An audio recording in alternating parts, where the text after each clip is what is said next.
What up? Hello, hello. How are you? I'm good. How are you doing? I'm doing great. Awesome. Everybody, Robert Ri'chard is here. He's in the building. What up? What up? What up? What up? Hold on, let me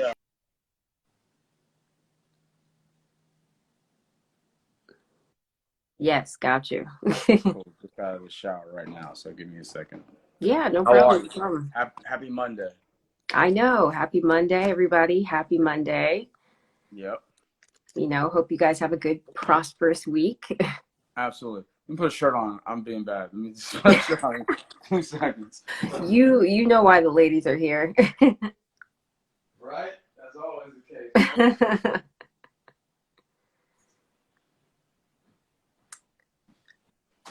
So where you at in the world? What's going on? I am in Atlanta. Uh, Everything's open.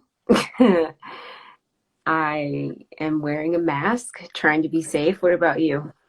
I'm in Brooklyn right now. Brooklyn, working in Harlem right now. Love New York. Nice. Love New York. New York is just the best. I love it. Yeah, my parents are from New York and they grew up in New York and I love New York. I always love visiting. I hands What down what part of New York are they from? Queens. Oh, okay, yeah. I got you. Everybody's super territorial when it comes to their borough in New York. I know, I know. That's such a funny thing. Um, so before we like jump into all the wonderful, awesome things that you've done, I really just kind of want to take it back, like, and talk about your early life. Like, how did you get into acting? What was your first commercial? Like all that kind of stuff. Like, when did you start acting? I started at 13. I grew up in LA, Okay. and I was always getting involved in something I shouldn't be involved in. I was a little bit of a troublemaker growing up. Okay. Um, Okay. You were causing mischief a lot. yeah, for sure. It's just LA in the '90s had its own thing, and I was Okay. I was a part of all that. So but I was actually getting into a fight and I was outnumbered. I was like outnumbered like 3-1, Hmm. and I just didn't want to fight or get my ass kicked. So I dipped into this like random ass building, and the building just happened to be acting school. And I was just in there, just like stalling. I was just like, oh, Hmm. like what's going on? Like, what y'all doing here? Like, can I get a Yeah. tour? That kind of thing. And Hmm. then I guess like I signed up, I guess, and then went to class and didn't really participate too much. It's kind of like I'm an athlete, like I didn't. But there was cute girls there, so I was definitely trying to go to the school. Of And then course. the one day someone tried to like punk me. They were like, "What? You're not going up on stage because you're scared?" I was like, "Scared? I ain't scared of shit." So that was like the first time I got on stage. I was like, "Listen, if I get on that fucking stage, I'm gonna be the best actor y'all ever seen in the school." And then like 2 years later, I won the Emmy, so I kind of like followed through on my word. So That's crazy. That's crazy. Like, so it was so acting's kind of something that you fell into. yeah, for sure. It's been like I was just like I was bad, but I was still a nerd. Like I like math and stuff. Like I'm a scientist, like a STEM. Shout out to all my STEM people out there: science, technology, engineering, mathematics. I was like into that lane. Yeah. So it's still kind of weird. Like I've been doing it 25 years now, and it's still kind of weird that I'm like still like in acting. I love it. I love it, but it's just I don't think that it'd be a career choice that I would have picked for myself though. But Yeah.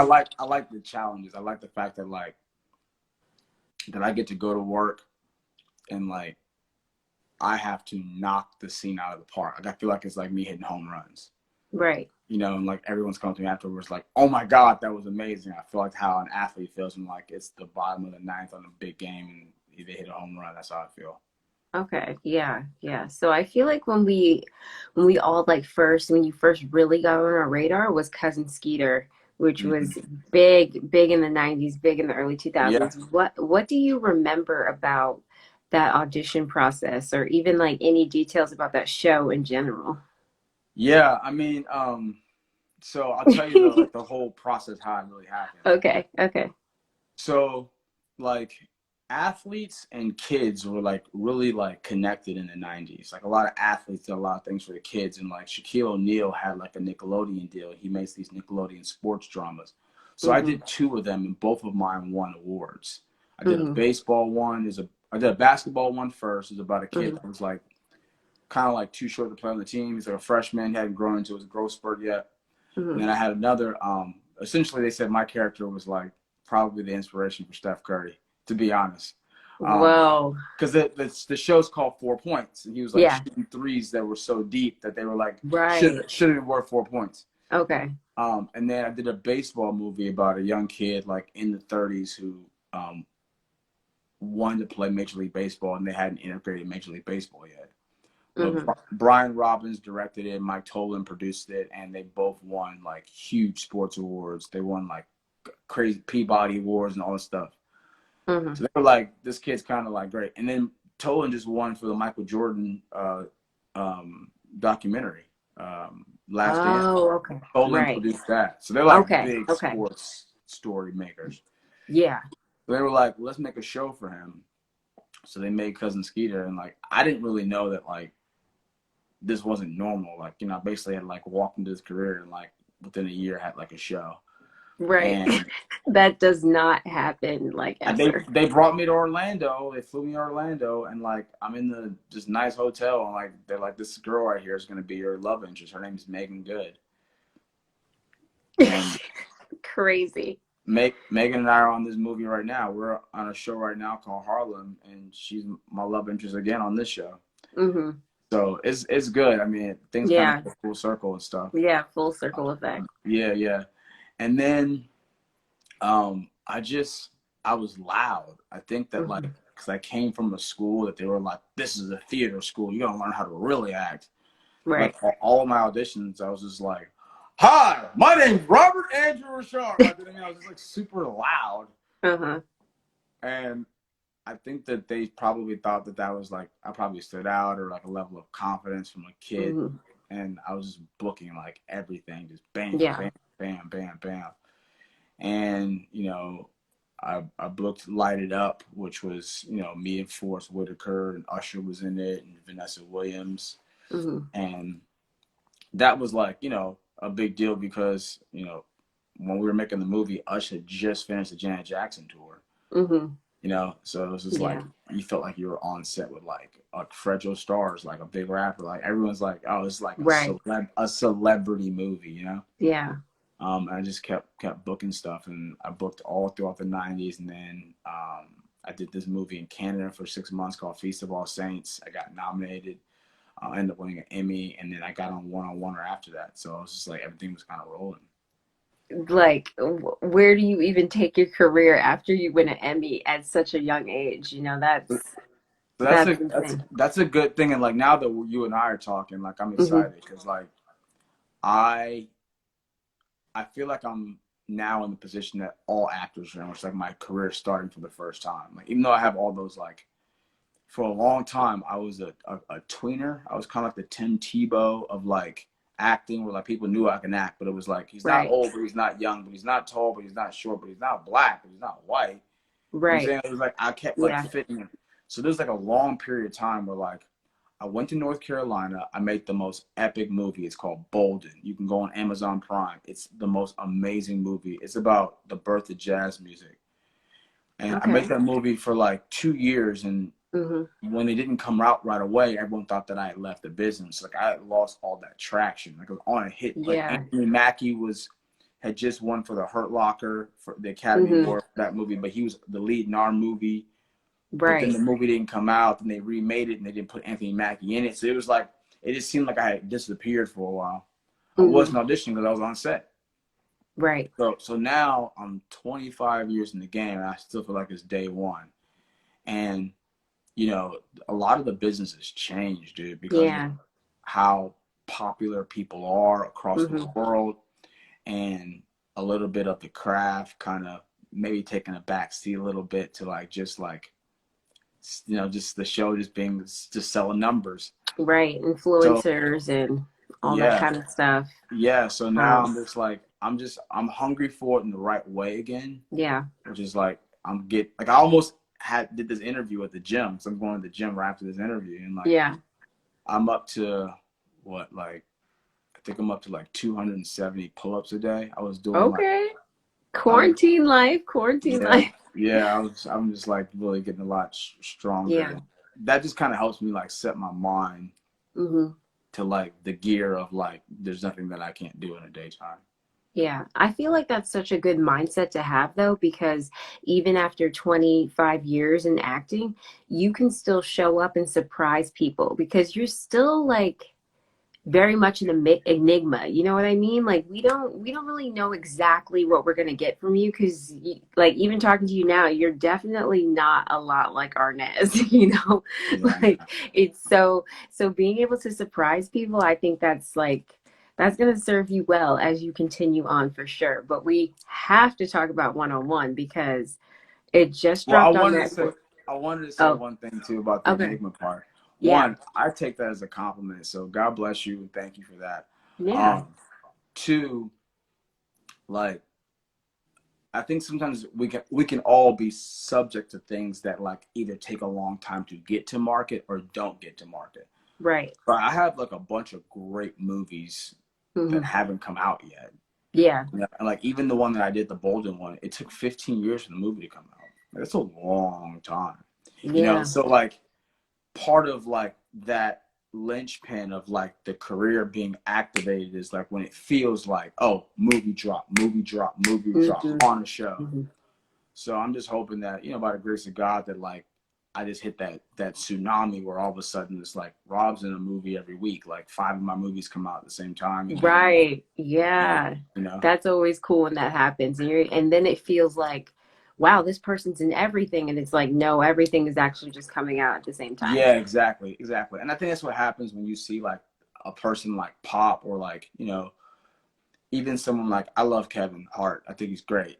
And I Hmm. think that one of the great things is like, he got in that lane where like his movies came out, his movies came out, his movies came out. So it was like he Hmm. just had the traction and it was like, oh, I'm doing a comedy show at the same time. So Right. it became a juggernaut. And same thing Hmm. happened for DJ, for Dwayne. It was like he's in these kids movies, and these action movies, and these other Hmm. movies, he's in this other movie with Hmm. celebrities. So there's like that all that traction. So I'm really, just being patient and just really to work really hard, and I'm excited. Yeah. And I think, one on one will help with that because it's now back on Netflix. So it's Yeah. able to reach a completely different audience than it did before. But then everybody who loved it is able to come back and like watch their favorite episodes and talk about you and Brianna, who, who was played by Kyla Pratt and everything. And just talk to me a little bit about one on one because that was I imagine that was like a big part of your life and a long part of your life because you guys did like 5 seasons, I think. And Yeah. it's so funny, it's so good, still very relatable. Like Kyla Pratt was every girl wanted to be Kyla Pratt. Girls were in love with you. Like just talk about that experience for a little bit. Yeah. So, I mean, one on one is really, really dear to my heart. So, right now, there's a woman who has 3 shows on the air. Her name is Shonda Rhimes. She writes for Grey's Anatomy. She writes for How to Get Away with Murder, and she writes for Scandal. Hmm. When I was Love making her. one on, we had a woman just like that. Her name is Unetta Boone, and she had 3 shows. She had One on One. She wrote for My Wife and Kids, Yeah. and she was a writer for Cuts, his other show. It Hmm. was like the barbershop show taken to the television. So like I was with like one of the best writers. Like no one has 3 shows on the air. So Hmm. I got to like come up with Kyla, but under the leadership of the strong Black woman who was like running her own show. And Right. like that's who we all answered to. Like the network, the studio was like she was at the helm. So that Hmm. was like a beautiful thing. And she's not with us anymore. Like rest in peace. Like I'm just like, that's one thing. I'm a big advocate for health because we lost her too soon to bad health. And like Right. she's someone that I was planning on calling on for the rest of my life, being like, hey, I want to do another show with you. Like she's like my Phil Jackson to like, my Kobe type thing. Hmm. Yeah. So I love her.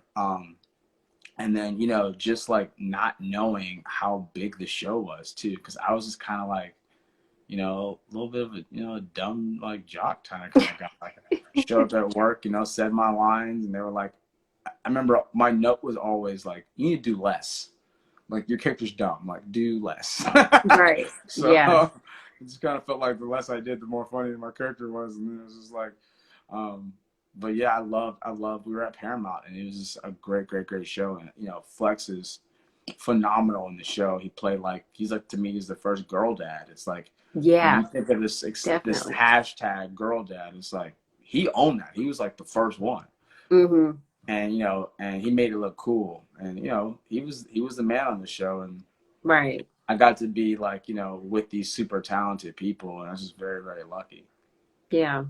That's so cool. That's so, I know that you said that the writer kind of showrunner had passed, but do you think there's still an opportunity that like one-on-one would ever come back or do a reboot or anything like that? I feel like people would like that They're with all the talking about reboots. they're talking about it for sure. Hold on.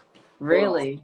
Yeah, for sure. Hold on, I'm gonna charge this phone before it dies. Give me a second. Okay. I'm gonna plug it Yes. in so you We don't don't lose want it. to lose you.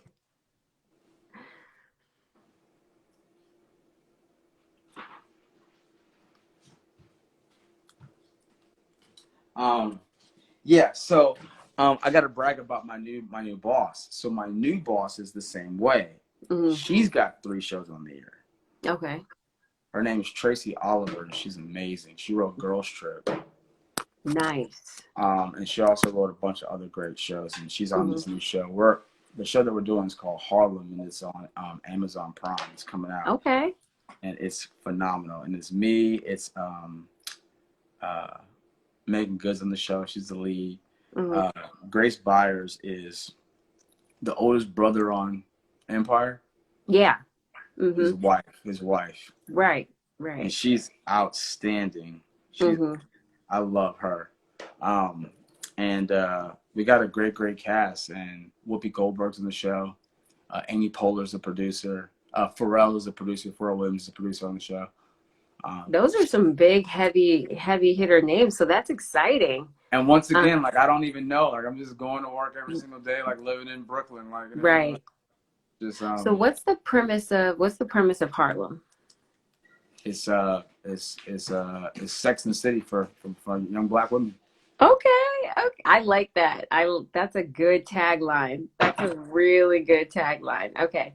So can you tell us anything about your character? I always got my shirt off, right? Like, like I I'm like mean, I'm like you can't pigeonhole me. You can't pigeonhole like you know typecast me. Like everyone wants to see my shirt off. It's not like so yeah. So Grace is playing a very conservative. Grace Byers is playing a very conservative woman, okay. and she comes across a guy who's you know like in the like sex work like you know industry. Hmm. She like doesn't want to fall for him, but she falls for him. Okay. So that's like that you know that relationship of like you know how do you fall in love with somebody when you're not sure how you feel like they are in society, like how society would judge you for being in love with that person. Gotcha. Gotcha. Interesting. Okay, so that is that on Amazon Prime now or is it coming out? We're shooting it right now. It's going to be Oh, out. you're Like, shooting it right now. Okay, so we yeah. have to wait a little bit longer, but listen, I don't know if you've been reading these comments, but people are interested. So, Mine's just stuck. I can't see the comments. Like, oh, it's, you're just stuck? Oh, well, okay, I'll read you some. They say this show sounds so good. This sounds interesting. I can't wait to check that out. Like lots of so I yeah, think no, it's because it's like it's the 21st century take right. on Sex in the City. Like, Yeah. it's fantastic. It's great, Hmm. and it's like all the Awesome. different like there's four women who are the leads. Yeah. And Tyler Lipley, he's on the show too. The girls love Tyler, so They it's do. good. They do. They sure do. They sure do. He owns it too, man. I go on set and I'm just like, my dude. And he's like, yeah. I'll be doing like push-up challenges just to say like, you know, stay up, keep up with him and stuff. But it's good. Right. Awesome. Well, congratulations. I know we all can't wait to check that out. And hopefully I'll get to talk to you again about that when that show comes out. Now, before I let you go, I did want to ask about your business because I know you do have your own business. And I just kind of want to talk to you a little bit about that so you can tell the people, if they don't know already, about EPM, Elite Yeah. Performance Medicine, and talk a little bit about that. Yeah. So It's called Elite Performance Medicine, and we transform suffering for all. And our founder's a woman, a female boxer, a Christian, and just said like, hey, when you go to the drugstore, like everything on the shelf, like if you read the ingredients, it's gonna say like, so here are the inactive ingredients. And they're like, why would you ever make something with inactive ingredients that goes for like your healing, for like your skin? Mm-hmm. So our flagship product is the Reborn. It's for muscle and joint pain. It's amazing. But we have stuff Okay. for mothers and babies. It's called Calm. The Allure is what I use for my face and my skin because I have psoriasis. It's got like a spot treatment. It's called Elite. It's like vanity at its finest. And then we have stuff for like military and federal agents and pro athletes that can't use a lot of things. That we have a formula for their healing for pulled tendons, joint pain, all that kind of stuff for them, with all that doesn't conflict with their profession and what they can't have in their system. Right. Very cool. We got a bunch of things rolling out. We just got called by Ritz-Carlton. Four Seasons called us. Okay. The Montage we have a meeting with on Saturday. So things are Yeah. really, really going really great. And Congratulations. it's really just about better science, better medicine. The thing that I wanted to say though, like I appreciate you shouting out the business. I'll have to tell everybody. The website is epmproducts.com. You can just go on Google, type in EPM products. It'll come right up. But I like the part of me that didn't have the career fulfilled because I went the acting route, like that science mind, that's what's coming out now in like my adult life, that I want to like build businesses and like do stuff in like, you know, science and medicine. I went to Johns Hopkins, a big medical school. Like I definitely have that influence in my life. So yeah. So what about you? So where'd you go to school? I went to Georgia Southern University. It's like in the middle of nowhere in Georgia. And I studied theater. So I'm an actor, and I do hosting and interviews such as this as well. So I'm still waiting on my big. It's going good. I'm still waiting on my big break, like a one-on-one or something like that. But you know, I'm confident. What are you thinking is the like obstacles or the challenges for you personally? What a good question. For me, I'm still working on what's going to make me stand out. I feel like I know those qualities and people around me know those qualities, but I've got to get casting directors to see it and vibe with it and vibe with me, who I am as a person, because I get a lot of like, thanks, but you kind of look like her and we already have her, so we don't need you. So that's kind of what I'm working with right now. It sounds like you need to put some pen to paper. Like I think that, you know, just telling you, like, obviously we're all in the same boat. We're all like, you know, striking at the ground, trying to hit oil. Yeah. You know, no pun intended on EPM. Sorry. EPM. No. But I think that you should write down how you would do that. If you think that your challenges are like getting, you know, casting directors better, you know, you can just say like, hey, I'm going to upload a monologue and I just, you know, here's 10 casting directors that I want to see my monologue. There's certain things that I think that you can do that starts, you know, showing like, okay, here's me, and then here's me flipping a character.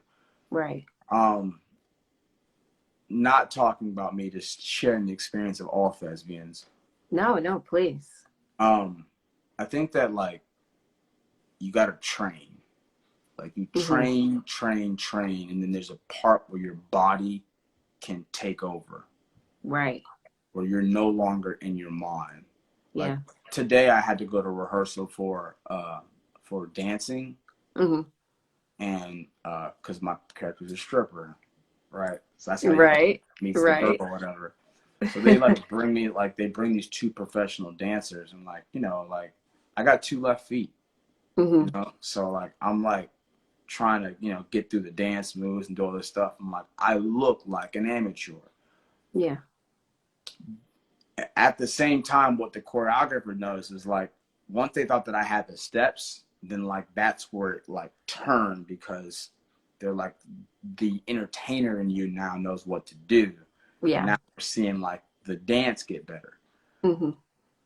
So the other day, though, someone was like yanking my chain. They're like, "You never even talk about acting." I'm like, I mean, I love it, like, but I love it like genuinely. I don't necessarily talk about it, but I still love it. And they're like, "Let me see you act." I was like, "Who says that? Like, let me see you act." That is so annoying. And then they were like, "Just say something." Right. And I was like, "All right." And I was like, "I hate my parents. I just brought home a report card. And I got all A's and one B. One B! Do you know what they said? They said, how come you got a B? Not a word about all those A's. My little sister comes home and she gets like a bunch of C's and like some B's and some A's. And they're like, oh, you did a great job. But like I get yelled at because I had one B. And like that is the training where it's like, I'm not thinking. Right. It's just, I've done it so many times and I've trained the gun so many times that like, even when someone's making a joke, it's like, it's still loaded. Mm-hmm. And so the one thing I would just do is just say like, get your minutes up. Like take 30 minutes and read script. Go read an old audition, read a script, call someone, be like, hey, you got sides? I want to audition. Like if you want to read with me, I need to read every single day anyway. I got to get sharper. I got all these fucking talented actors on these fucking shows and stuff, and they all know their lines. And they're all theater trained. And I'm over here just being the dumb jock guy. So I got to keep like my tools sharp. So if you ever want to read, I got sides right now, and it's a guy-girl scene. And like the one scene that I was reading today, I was practicing. It's like a man and a woman where like the guy fucked up. He like got heavy on drugs. Mm-hmm. And then like, you know, where that went. And then like him and his wife like separated, and she now has her own apartment and took her ring off, but they're still married. And he was like it was that first meeting again where like she invited him over to her new place, you know, for some like family reason. Right. And like them having, and so that was a great scene. And like the person that I was reading with today, they're just like, how do you go from like printing out the sides and like I've never seen you, like you've never seen these sides to like that far, like from amateur to like, you know, right, in like 2 minutes. So I just want to say like thank you so much for that, because one, I've done a few of these interviews now and nobody's ever asked me any questions. So thank you for offering the resources. I'm definitely going to tap in with you. I really appreciate that. And you just did a scene on the spot. Like I know your comments are stuck, but everybody's like, wow, like you just cried right then and there. Everybody's like blown away with that. So thank you so much. I completely appreciate that. Okay, so I don't want to take too much more of your time. So I'm just going to ask you some fun rapid fire questions, some questions that they say bad boys are no good. I say good boys is no fun. So questions, just some fun rapid fire questions that a bunch of your fans asked me. And we're going to get started. So we know that you've got Harlem coming up. It's going to be on Amazon Prime. What are some roles that you would like to play in the future? I got one coming up. It's called California Love. It's written by Preston Whitmore. I play like a Crenshaw Hoover Crip gangster. Whoa. And the role was for Nipsey. Okay. And I ended up carrying the torch for him. It's called California Love. It's based on a true story. It's about a guy named Hoover J. And I play Hoover J in this movie. It's incredible. So that's one. Can't wait to see that. That is going to be that's going to be so great. I told you about that. You're telling me like several different characters right now, and I was telling you about that Enigma thing. Like we don't know what we're going to get with you. That's so great. So then I have this other role that I play like a villain, like a bad boyfriend. Yeah. And, it's called Real Talk. It's with this girl named Jasmine Carmichael. She's a theater trained actress out of London, out of the UK. She's phenomenal. I was like I felt like I was on set like a Viola Davis. Like she's phenomenal. Yeah. And we have these scenes where like I don't back down and she hasn't backed down and I don't back down, and like that's like the best stuff because it's like super visceral. Yes. Like in the one scene, like she like smacks the shit out of me, and like she went for one. Right. And I mean, in the scene, I saw the dailies, and they were incredible. So I play a lawyer who's like an asshole boyfriend. So I like playing the villain. And I got some other roles coming out too, so it's really good. I got another movie coming out on March 19th. Oh, I got a movie coming out March 19th. It's like in 3 weeks. Okay, glad we brought that up. It's called My Brother's Keeper. Okay. And I play like like back from soldier land, getting into the wrong things, trying to make money. But it's a faith-based movie. Keisha Macaulay Knight's in it. T.C. Stallings and Joey Lawrence is in it. I like Joey because I know his brother Matt. We did a movie together. So that comes out March 19th. It's in the movie theaters. If you're in the right state that has movie theaters open, it's in the movie theaters, and it's also on demand everywhere. My Brother's Keeper. All right. My Brother's Keeper, March 19th, Harlem, Amazon Prime. He's shooting that right now. And then he's got California Love. So, all right, you've got a bunch of dream roles coming up. So next question, what is a superpower that you would like? Oh, I own it. That's my new, no one's ever heard this one. I'm like, I own it superpower. Okay. So I just go anywhere and like, I'm just like, oh yeah, I own this. Like, come in the restaurant. No, don't worry about it. I own this. And then everyone in the establishment, everyone in the environment always treats me like I'm the owner while I'm in it. So they're like, go on a yacht. Like, oh, don't worry. Come on, let's go. I own it. Like, that would be my That's superpower. a good superpower. That's so different. It's kind of like, I guess it's kind of be like psychology, I guess, but that's like, I'm like, that would be a lot of fun if everywhere we went, I was like, let's get in this helicopter. Like, don't worry, I own this. I own it. Yeah. I like that one. Okay, and then I have two more. I think it's better than flying. I'm like flying, like with birds, like like it's cold, it's snowing outside. I need to fly. Yeah. Right. What is your favorite song, if you have one? Ooh, that's a good song. A song? My favorite song? Damn. Okay, so I don't have like a number one, but I'll say that it's gonna be a Michael Jackson song. Like if you add up all the songs, like, I listen to different music every day of the week. So today is Monday, it's Rock and Roll Monday. So I only listen to rock and roll on Mondays. I listen to like Led Zeppelin, AC/DC, like new stuff too though, new rock stars, all that kind of stuff. Yeah. Then like my Tuesdays are anything that's international, so it can't be from America. So I listen to like Israeli music or South American music or something from France or Asia. It doesn't matter where it is. It's just got to be international. And then Wednesdays is hip hop, hump day, so you got to have hip hop. Thursdays is like EDM, electronic dance music. Fridays is R&B Fridays because you can go out and get a drink, some champagne. You got to have entertain the ladies with some R&B. Saturdays is like basically like pop lifestyle, whatever the kids are listening to, and then Soul Sunday. So my shit's all so like when you ask me that question, I'm like depending on what day it is, it's like what I was. Gotcha. Thinking. That was the first thing that came to my mind, and I was like, okay, I guess like what record would I destroyed, and like whether it be like bad or Thriller or Dangerous, like that's the record that like that record popped because I played it so much. Yeah. All right. I'm digging that. Well, I just want to say thank you so much for doing this interview with me today. I appreciate it so much. I got some gems written down. The fans appreciated it. They're talking about we need that one-on-one reboot. So that may be coming. That may be coming, people. About that, so that's probably coming back. Well, I got last question for you. Okay. So it's the 21st century. It's like 2021. Okay. Like what's on your mind? Like what's your vision of like what's possible in the future?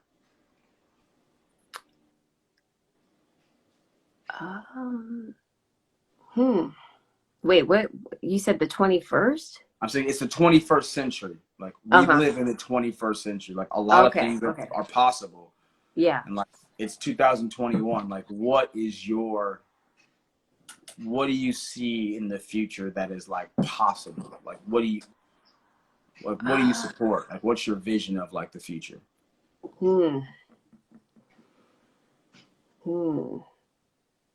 Okay, this is a bit off the wall, but I want to meet the aliens. Yeah, I want to talk to them. I want in the best way we can. I want to have a communication. I want us to coexist. I want to see yeah, what they've seen. Like I want to experience that. So yeah. I I'm mean, hoping. Yeah. it's coming, but Right. I think it's gonna be a lot because Yeah. Me too. they're very, very, very, very, very far in advance of, Yeah. and there's a certain level of like toxicity too because they're ETs or aliens. So Mhm. like there was a story that was on it's called The Hangar One. It's on Netflix. Check it out. It's pretty good.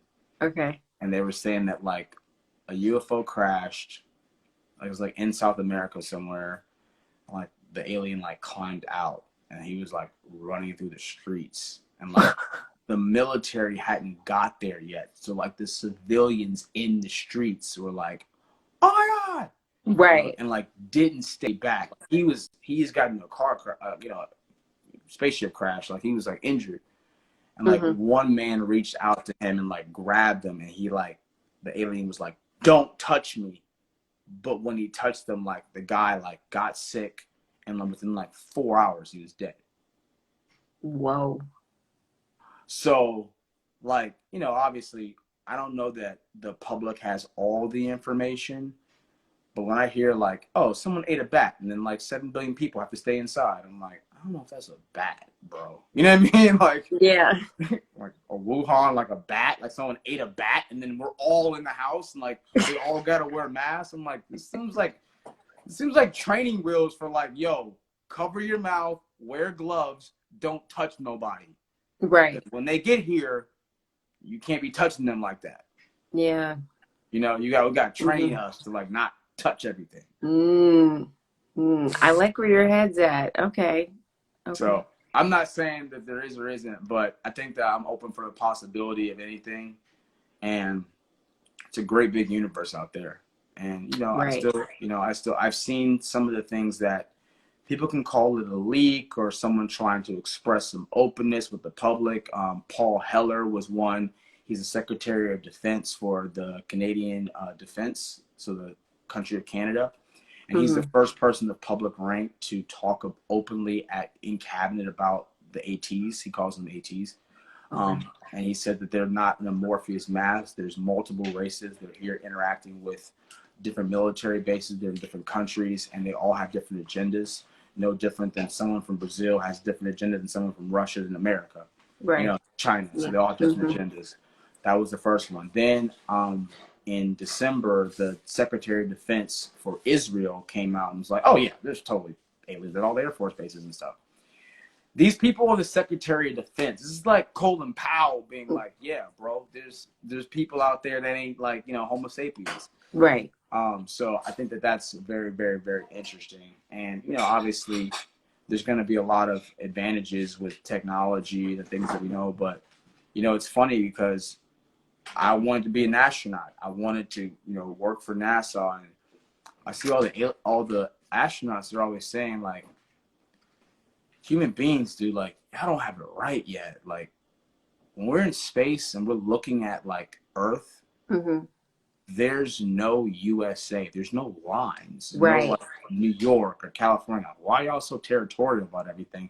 Like this is mine, that's yours, and don't come over here. He's like, it's just one big beautiful blue planet. It's like Yeah. amazing, and like we don't see it that way. And it's like I'm living in Brooklyn, and it's one of the first times where I've been like on foot. I run to work. I run Mhm. 5 miles to work and 5 miles home. I'm booking it. And so I see all these people on the street, and like Mhm. people don't say hi sometimes. Yeah. It's And New it's York. like, but it's like, I imagine that like, if you're like a heightened intelligent being, and you're looking at like the entire planet, you're like, y'all don't even love each other. Mm. Mhm.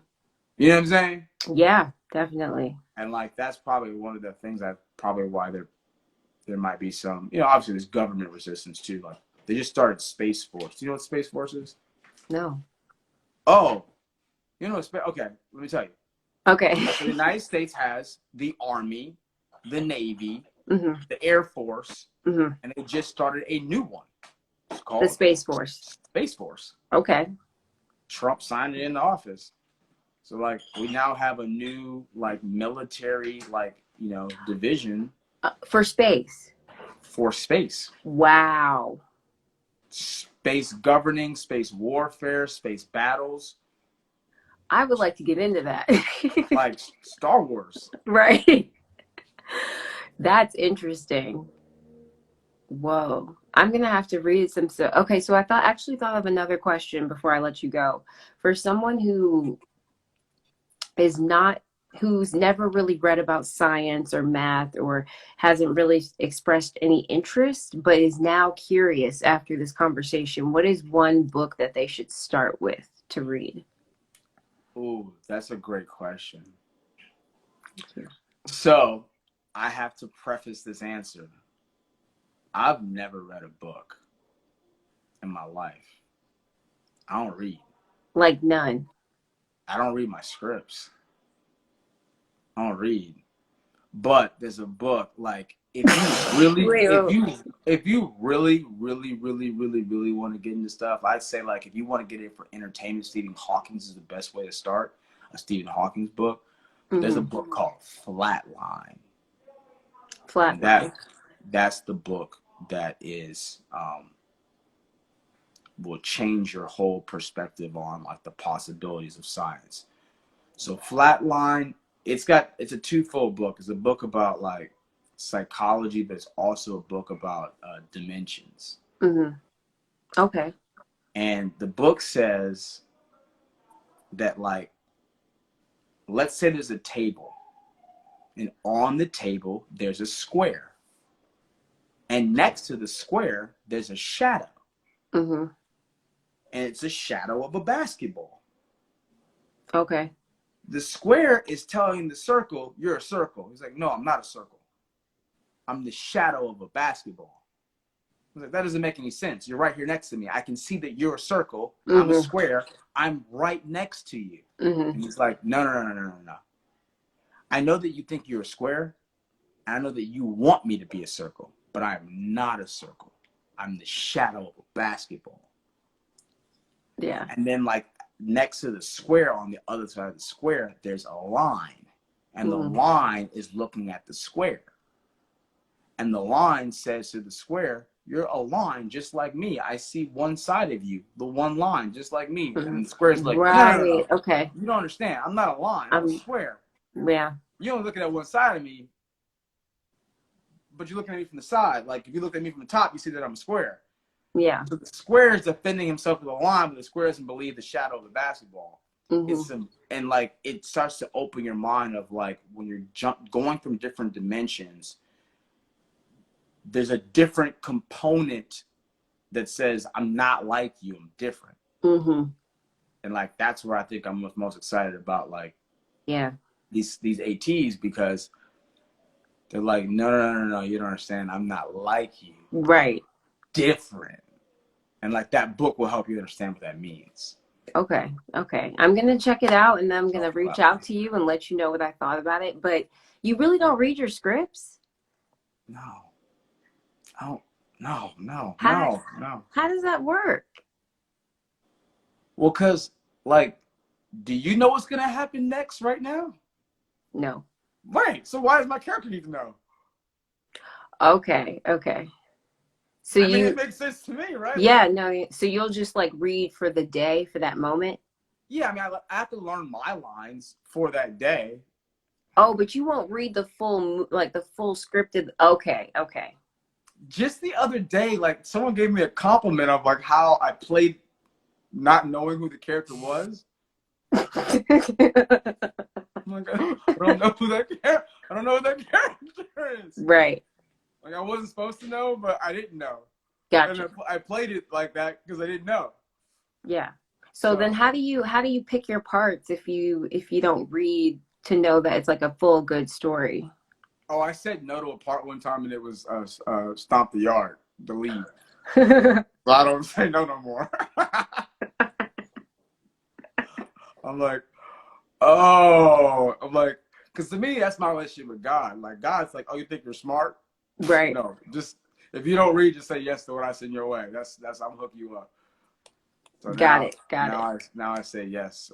But yeah, I've missed some pretty big parts. So you could have been the lead and Stomp the Yard. It was written for me, yeah. It was, I mean, But you said you can't dance. Was it going to be something else? No, it wasn't going to be something else. Just that, like, it was Megan and I had already done stuff together. Oh, okay, okay. A nice thing to do, and they offered me a bunch of times. I mean, to be completely honest, like, they offered me one-on-one like 3 times, and I said no. Yeah. I didn't even know that, like, they were like, you want to do it? I was like, no. I was like, no. And then I ended up, my agent and I was just like, you're going to do this job because your netter's writing it. And she wrote you on My Wife and Kids, and she started taking no for an answer. So then I was like, all right, fine, we'll do it. So that's how I got on that show. But, like, Gotcha. But yeah, so, but not reading. I don't advise people to not read, though. I think the reason why I don't read is because I like to ask questions of people who do read. So I'm very big advocate, especially about young people. If you're trying to build yourself and build something, like, read a book. Because if you come across me, I'm going to ask you a lot of questions about the book. I'm going to ask you what it's about, how it begins, who the main character is, what their journey is. I'm going to grill you. Yeah. And so me not knowing the book helps my questions be stronger for you as the reader. Okay. I did that because I read a lot, but I'm trying to work on now retaining what I read. So I'm actually going to start like a little segment where I tell people like what the book was about and the key points, like to make sure I'm actually getting everything. Comprehending what I'm reading. But can I share something with you about reading? Yeah, sure. Okay, so like there's like 5 levels of comprehension. And when you, like, now that you're going to be reading with this added like consumption, I want to put these 5 levels in front of you. So the first one's called verbatim. It's what the letters say on the page. The second one is the subtext, like what the letters, like, kind of like mean, like if I say like I'm a bad man, like, you know what I'm saying? That's subtext. I mean, right. Read between the lines. Okay. There you go. Read between the lines for sure. Subtext. The third one is intention. It's like what it means, like why it means something. Yeah. Right. So like if I'm, we're having this whole dialogue here, and like, I want to inspire somebody. I want someone to know, like, hey, I'm 25 years in the business and I still treat it like it's my first day every day. And so, and I have to figure out the tools that I use to put my best foot forward, but I'm committed to using those tools. So if you're listening right now and you're at home, no matter where you are in the world, like, put your best foot forward. Like, go. If you want to make lemonade, I don't care. Make the best goddamn lemonade you can ever make. Like, that's my intentions of this conversation. Third part. The fourth part is like the universal message. So the universal message, like, between you and I was, you said I'm the first person to ever ask you a question. Yeah. And you have a lot to say.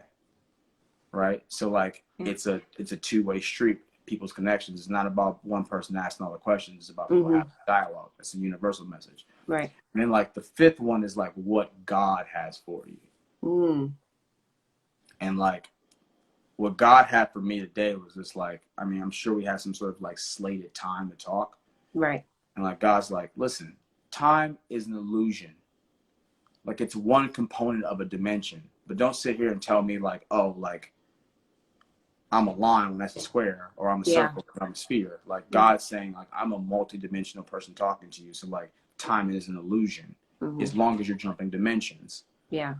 So I'm like, I don't care if we have 20 minutes. We're going to talk a little bit longer. It'll be 40 minutes a day, whatever. You know what I'm saying? Right.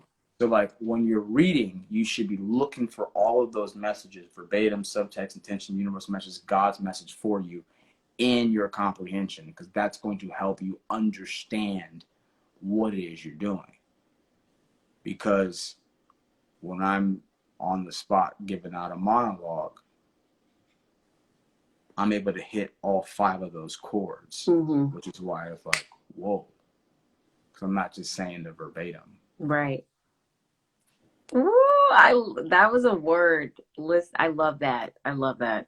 That is so dope. Man, thank you. Thank you for your time today, because even though time is an illusion, a lot of people don't want to waste time.